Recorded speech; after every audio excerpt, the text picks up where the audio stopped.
전형적인 찬양시입니다. 그동안 우리가 몇 편의 찬양시들을 살펴봤는데요. 전형적이라는 말은 찬양을 시인이 요청하고 또 찬양을 해야 하는 이유가 나오는 찬양 요청과 그 이유가 반복되는 그런 시를 전형적인 찬양시라고 합니다. 그래서 1절부터 3절에 찬양 요청과 그 이유가 나오고 또 4절부터 5절에 찬양 요청과 그 이유가 한 번 더 반복이 됩니다. 자, 찬양 요청의 이유로 시인이 이야기를 하는 것이 무엇이냐면 3절에 보면 그가 우리를 지으셨으니 우리는 그의 것이요 그의 백성이요 그가 기르시는 양이다 이렇게 되어 있죠. 또 4절의 찬양의 이유는 주님은 선하시며 그의 인자하심 영원하다. 그의 성실하심 대대에 미친다. 아멘. 이렇게 되어 있습니다. 자, 하나님은 우리를 지으신 창조주고 우리는 그분의 소유라는 겁니다. 사람이 신을 만든 것이 아니라 하나님이 우리를 지으셨다는 거죠. 사람이 어떤 생각과 필요에 의해서 신의 어떤 이미지, 형상을 만든 것이 아니라 하나님이 우리를 지으신 창조주고 그분이 우리를 소유하고 우리의 모든 소유권은 그분에게 있다는 겁니다. 자, 그러니까 먹든지 마시든지 무엇을 하든지 우리는 하나님으로부터 공급을 받을 수밖에 없는 존재예요. 우리는 하나님으로부터 공급을 받을 수밖에 없는 존재입니다. 하다못해 쑤시는 공기 또 우리를 둘러싼 모든 것들이 다 그냥 생각 안 하면 그대로 있는 거라고 생각하지만 그러나 그 모든 것들이 다 하나님으로부터 공급을 받는 거죠. 우리 몸에 있는 장기 또 우리가 대부분은 우리 마음대로 움직일 수 있지만 또 정말 우리 생명에 필요한 그런 것들 심장 같은 거 불수의근이라고 하죠. 내 마음대로 움직일 수가 없어요. 그만 뛰어라 이렇게 할 수가 없잖아요. 내가 아무리 심장이 안 뛰게 하고 싶어도 심장은 그냥 뜁니다. 뇌도 마찬가지로 우리의 의지와 관계없이 막 움직이잖아요. 사실은 우리가 내 생명 다 내 거다, 내 인생 내 거다 라고 그러지만 정말 우리 생명에 중요한 것들은 내 맘대로 뛰지 않습니다. 내 맘대로 움직이지도 않아요. 자, 그래서 우리는 모든 것들을 하나님으로부터 공급받을 수밖에 없는 그런 존재입니다.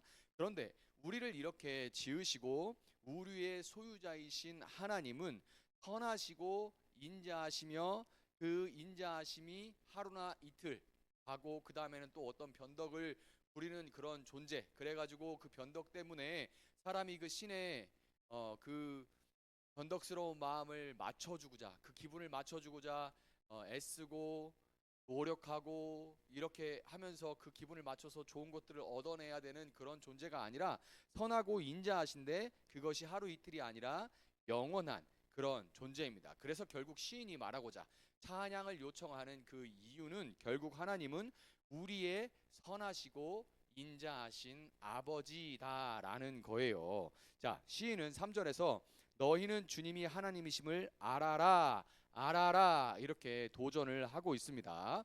자, 여러분 잘 알다시피 이 히브리어에서 알다라는 것은 그냥 지식적인 알에 그치는 것이 아니죠. 물론 지식적인 어떤 아는 것도 포함하지만 거기서 그치는 것이 아니라 경험적인 알을 의미하는 겁니다. 따라서 시인은 찬양을 요청하고 너희가 그 찬양을 함으로써 하나님의 선하고 인자하신 성품과 우리를 향하신 그 마음과 하나님의 행하심, 선하고 인자하신 하나님이 우리에게 언제나 필요한 것으로 공급해 주시는 그 하나님의 행하심, 또 하나님의 이 역사를 다스리시는 하나님의 그 다스리심을 경험하라, 찬양을 통해서 경험하라 라고 지금 도전을 하고 있는 거예요.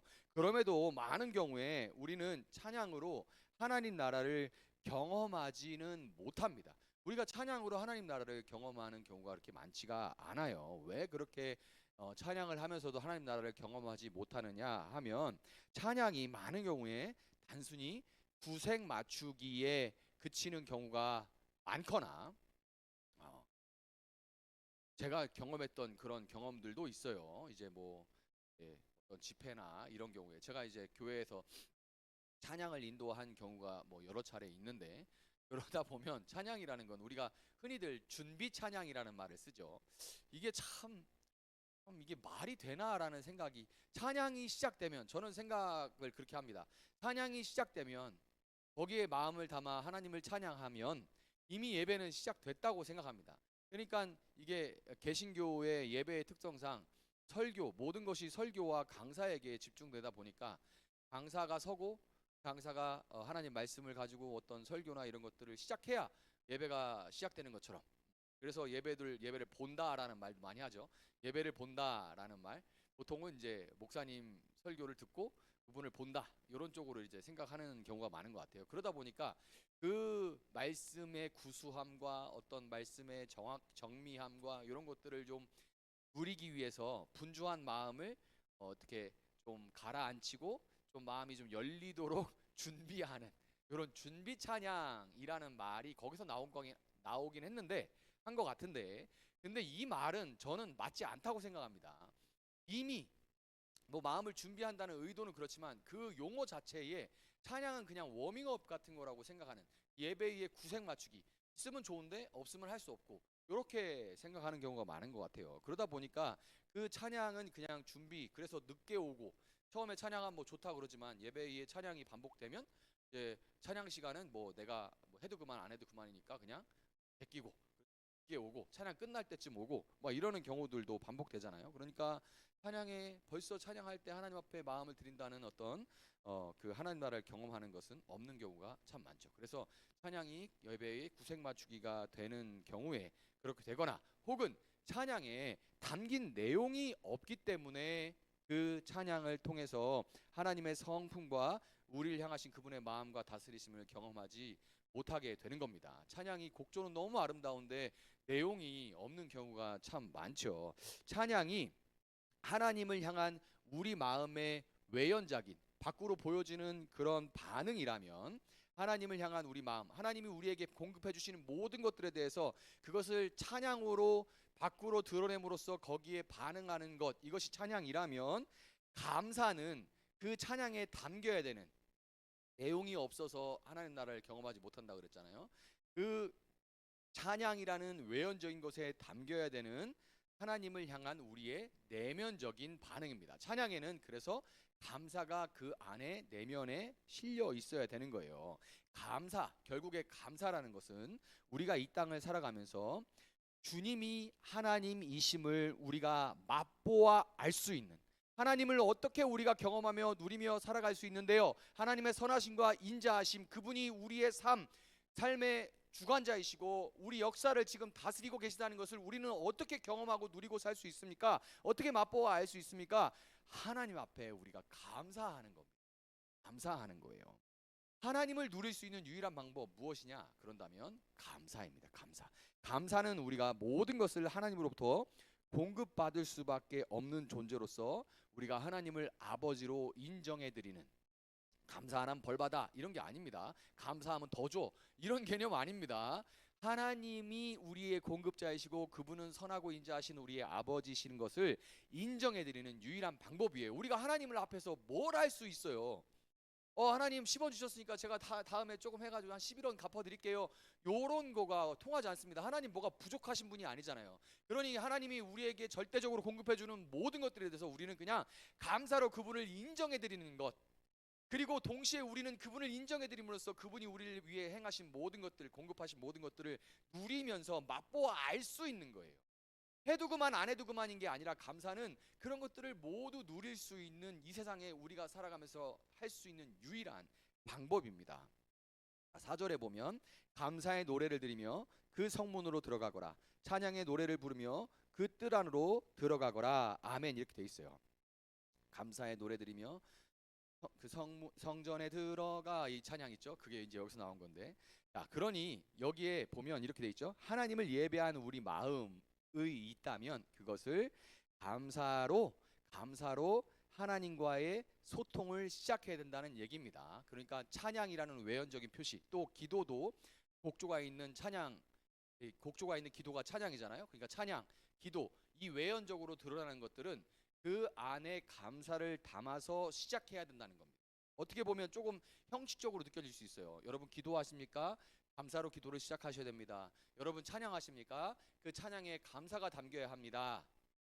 좀 형식적으로 보일 수도 있지만 몸가짐에서 마음가짐이 나오는 거죠. 몸가짐에서 마음가짐이 나오는 거예요. 여러분 이제 많은 경우에 마음만 있으면 되지 형식이 뭐가 중요해 이런 생각을 참 많이 하는데 그거 진짜 위험한 생각입니다. 교회 오는데 슬리퍼 신고 오고 교회 오는데 물론 뭐 정장 쫙 갇혀 있고 막 여호와의 증인들처럼 막 아니면 제칠 안식교처럼 그렇게 하라는 얘기 아닙니다. 그런데 사실 내가 하나님 앞에 가는데 마음이 정말 준비가 돼 있다면 몸으로 드러나게 돼 있어요. 반대로 몸으로 정갈하게 딱 간다 예배하러 가는구나 하나님 앞에 감사함을 표현하기 위해 가야지라고 하면 내가 준비를 몸가짐을 준비를 하면 거기에 마음가짐이 실리는 겁니다. 그래서 다소 형식적으로 느껴질 수 있지만 이런 형식을 하지 않으면 벌받아 이런 개념이 아니라 감사와 감사로 기도와 찬양을 시작해야 된다는 다소 형식적으로 시인의 권위는 이렇게 우리가 할 때 거기에 우리의 라는 그런 얘기인 거예요.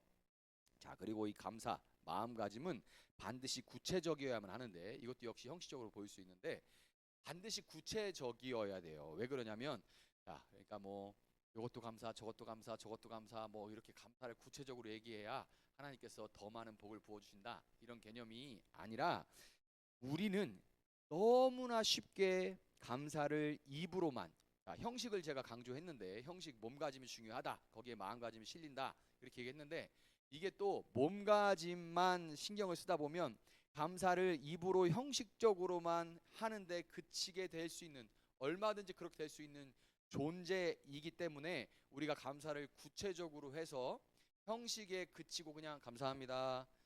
감사합니다. 그냥 그러고 많은 것을 우리가 뛰어넘기 위해서 넘어서기 위해서 감사는 반드시 구체적이라고 얘기해야 되는 거예요. 왜냐하면 이렇게 감사를 구체적으로 하나하나 마음을 담아서 하다 보면 정말 감사하다라는 마음이 정말 거기 실릴 수 있거든요. 근데 그냥 감사합니다 어쩌고 저쩌고 끝 이렇게 우리가 얼마든지 할 수 있는 존재이기 때문에 그래요. 또한 타성에 감사라는 것도 타성에 젖거나 함부로 우리가 하나님 앞에 나아가는 하나님을 언제든지 얼마든지 가볍게 여길 수 있는 그냥 감사합니다 감사해요 자녀들도 부모님 감사한 건 알지만 그러나 이게 너무 그냥 가까이 지내고 늘 소중한 걸 모르다 보니까 함부로 대하게 되는 것처럼 하나님 앞에 나아갈 때도 그냥 감사해요 아니면 그냥 말 안 하거나 이렇게 넘어갈 수 있는 존재라서 우리는 그 감사를 구체적으로 하나님 앞에 고백을 해야 되는 그런 존재 연약하기 때문에 그렇게 해야만 한다는 것을 우리는 기억을 해야 되는 겁니다. 자, 수요 기도회가 한 주의 절반인 것처럼 일주일의 절반의 수요 기도회를 하는데 벌써 이제 시편 100편까지 그런데 2년이 넘었다는 얘기죠. 이제 2년 3년 다 돼간다는 얘기인데 쭉 해왔다는 얘기죠. 그런데 누가 와서 같이 하든 안 하든 저는 이 수요기도를 중간 폭판에서 하나님을 앞에 잠시 멈추어서서 예배하고 기도할 수 있다는 것 자체가 저를 위해서도 너무나 좋습니다. 자, 수요기도회가 이 한 주의 절반인 것처럼 올 한 해의 절반이 또 지금 지나고 있죠. 감사한 이때 우리가 멈춰서 1월부터 6월까지 1년의 절반을 지나며 돌아보면서 감사한 일들을 구체적으로 고백하고 모든 것들을 은혜로 베풀어 주신 하나님께 감사함으로 찬양함으로 아버지 하나님과 더 깊은 교제로 나아갈 수 있는 또 전반기가 지나고 후반기가 되어질 수 있기를 바랍니다. 그래서 저도 구체적으로 하나님 앞에 올 한 해 또 이 절반을 지나면서 돌아보며 감사한 것들을 정리를 했어요. 더 구체적으로 있지만 그러나 참 저는 이것들이 너무 감사함을 경험합니다. 자, 설립 3주년이 됐죠. 설립 이제 집에서 모임까지 하면 4주년이 넘었지만 설립해서 이 장소에 모이게 된 지 3주년, 만 3년이 조금 넘었습니다. 그동안 돌아보면 참 경기도 어렵고 많이 어려운 가운데 여기 상가교회에서 주변 상가들이 닫고 떠난 곳도 참 많아요. 비어있는 공식. 그런데 이렇게 부족하고 연약하냐마. 그러나 교회를 하나님께서 은혜로 지켜주셔서 설립 3주년을 잘 버티게 해주신 건 너무나 감사하고 또 얼마 전에 위임식과 장로님 임직식을 잘 치렀죠. 많은 분들이 오셔서 축하해 주시고 축복해 주시고 함께 해 주심으로 인해서 정말로 교회가 하나님을 경험할 수 있었고 또 사랑하는 또 목사님 목사님 오셔서 이렇게 100년이 넘은 성경을 또 선물해 주셔서 참 마음으로 너무나 감사함을 경험할 수 있었습니다. 그래서 많은 분들이 주님 안에서 함께하며 우리를 위해 기도하고 있고 함께 나아가고 있구나를 경험할 수 있게 해서 너무나 감사했습니다. 또 성도들이 작은 교회지만 이 어려운 때에 개업하고 그렇게 올해 표어가 새일로 소통하라인데 정말 새일을 시작하고 그것으로 하나님 앞에 기도하면서 이렇게 몸부림하고 있는데 그 와중에 그런 사업하는 것들 새일을 시작한 분들이 그것들이 잘 이 어려운 때도 잘 진행되고 있어서 또한 너무나도 감사합니다.